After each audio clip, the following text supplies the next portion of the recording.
We're joined on the show this evening by Dr. Jenny Josephs. Hello. Hi.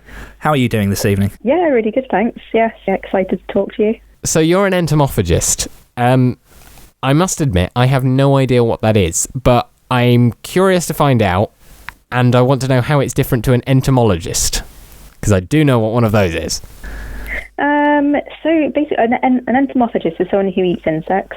It doesn't mean that we exclusively eat them, so we might eat fish or mammals, but it's something that we include in our diets. So about 2 billion people around the world do eat insects as part of their diets. So we'd say that they are perhaps entomologists. Halloween would have us think that bugs are really creepy and scary. We've been myth-busting Halloween this evening.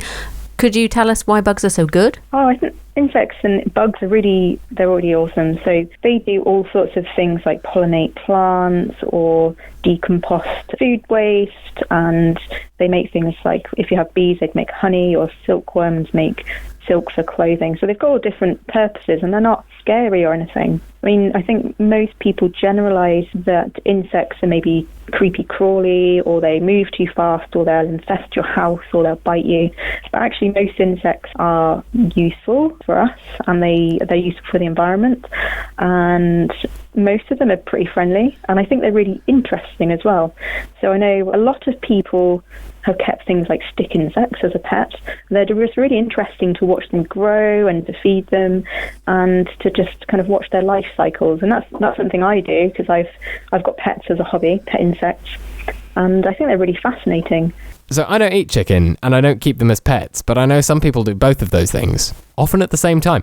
I guess having insects as pets and also eating them is kind of the same sort of thing? That's quite a good point, actually, because people generalise insects and they say all insects are the same, they're all scary. But for me, I see there's some insects that are for food, like mealworms and crickets, and there's some that I wouldn't eat, like perhaps my stick insects, because I see those as pets rather than as food.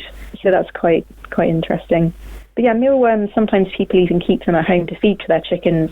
And I think if you've done something like that, or even to feed your birds or your lizards, then you kind of learn that they're not scary and they're not horrible or anything like that. Well, we've seen you tweet about cricket pasta and bug laffle. What are the kinds of things that you've made with insects?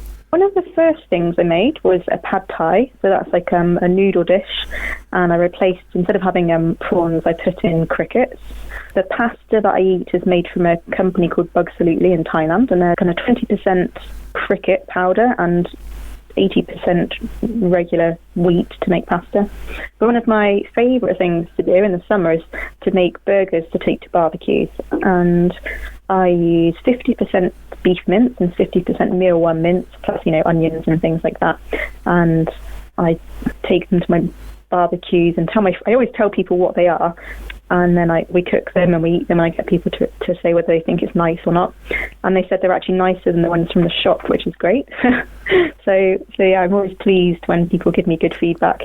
And I think one of the next things I would like to make is jalapeno cricket bread, which is going to be a bit of an experiment. A lot of companies make things like protein bars with insect powder, or cereal bars, or there's even supermarkets, particularly a couple in the Netherlands, that have made things like schnitzels that they use. I think it's mealworms they use in those. Wow. So yeah, you can use a real variety of stuff. That sounds incredible. There's obviously a lot there to try. Yeah, they're really versatile. You get insects that taste, some of them like mushrooms, some taste like pistachio nut or peanut butter, and there's even ones that taste like honey or citrus. So there's a real variety of different things that you can make if you can get your hands on different types of bugs. So are there any bugs that people can't eat? Should we buy them from a specialist, or just sort of like pick them out of other people's hair, chimp style? I would definitely suggest buying them from a specialist, such as a farm, because they'll have regulations in place to make sure that the insects are safe, and that means that they know what the insects have been fed on. Because if you got them out of the garden, if you got, for instance, snails or crickets, grasshoppers, then you don't know if they've eaten pesticides or if they've got parasites, so they might not be safe to eat. What you could do, and some people have thought about doing, is catching some insects and then breeding them at home, and then after maybe 2 generations or 3 generations, then you know that the insects would be safe to eat because they've not eaten anything that's going to be dangerous or harmful to you. And you've talked a bit about your trip in Thailand. What were you doing while you were out there, and did you find anything interesting or new? Good question. I was going to experience and kind of document the different types of insects that were on sale. So I was looking in markets and in supermarkets to see what kind of bug products there were and how they were cooked. And the main thing that I did was to interview people. So that included tourists and local people, and also some farmers and market sellers. And I wanted to find out whether they eat insects, and if they did, why and which ones and how much, and whether they would be interested in farming them. So it was kind of like a different groups of people and their experience of eating insects. And that was really, really interesting. So I had some local people who said they'd never tried insects, and then they did try some because they said that the packaging was nice and they knew that it was clean and it was well marketed and the insects were well looked after, so it'd be safe to eat. And I spoke to local people and whether they thought insect eating was weird or whether it's something that they would ever consider doing in the UK. So yeah, got some really interesting feedback and some really cool experiences of different people. It's obvious that a big part of people's resistance to eating bugs is that psychological barrier about eating insects. How can people get over that? Well, I think one thing is kind of exposure to insects in general, because like I mentioned before, I think people associate insects with bad things, so rotten food or insects swarming or biting you. And I think that's a real kind of misconception. I think if people were exposed to insects a bit more, then they would realise that they're not so scary. And one thing that I like to do is make food that people recognise, make food that they kind of know what to expect from it. So like the falafel and the burger, they know kind of what to expect, so it's not something really strange. I also like to give people food for free because everybody likes free stuff.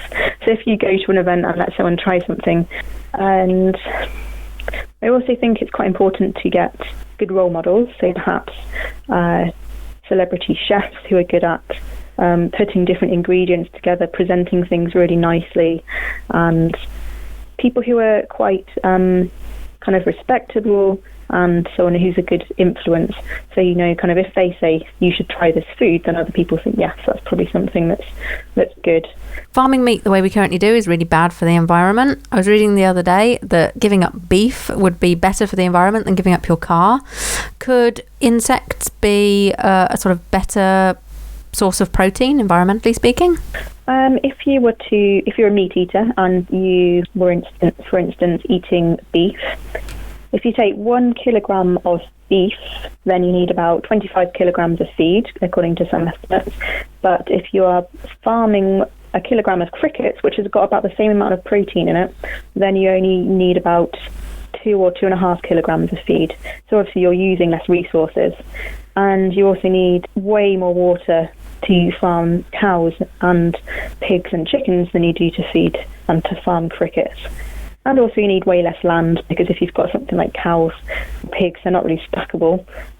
If you have a cricket farm, then you can have quite a lot of insects in one space.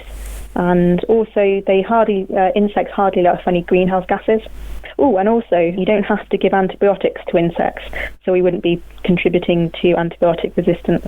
So the Bug Shack aims to promote edible insects. Are we going to see a bug cafe or a bug pop-up restaurant in the not too distant future? That is something that I have thought about, and it's something I would really love to do in the future. And I've got loads of ideas about how it would be set up and all the fun events we could do. I think my talents are more in research and communication rather than business. So in the future I'd like to team up with someone else who has more skills to set up a successful cafe and hopefully make that happen at some point in the future. It's interesting to note that there are actually a couple of places that you can buy bugs already. So there's Archipelago and Oaxaca in London, and they do some insect snacks like with crickets or ants. And there's a place called Grub Kitchen in Wales that does insect foods.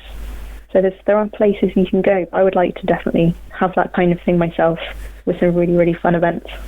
I think we need to take a road trip down to one of those cafes and check that out. Now, how can our listeners get hold of some of your tasty bug-based treats? So if you follow me on Facebook or Twitter, you can find me just on Facebook, The Bug Shack, or Twitter at The Bug Shack. You can find out when my latest events will be. Another thing you could do is invite me to one of your events, and I can either bring food or come and help cook something exciting. And you can also find lots of bug companies online who sell pre-prepared food, like the bug snacks and things like that, if you just want to have something to add to your dinner party. But yeah, just invite me to some different events. I do quite a variety of things that are quite fun. So I've been to festival, I've done a TEDx talk. I go to things like Skeptics in the Pub quite a lot, where we talk about the insects and we eat maybe 5 or 6 different snacks and then discuss what everybody thinks. Usually really good fun. Oh, brilliant. Do you have any tips for budding bug experts and entomologists of the future?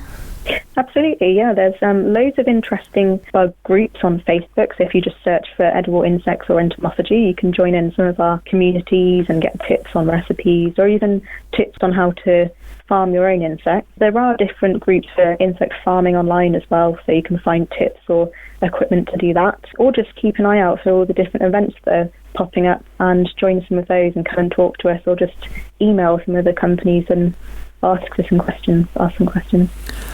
Thank you so much for joining us on the show this evening. Really appreciate your time and coming on and telling us all about the things that we all could and maybe should be eating.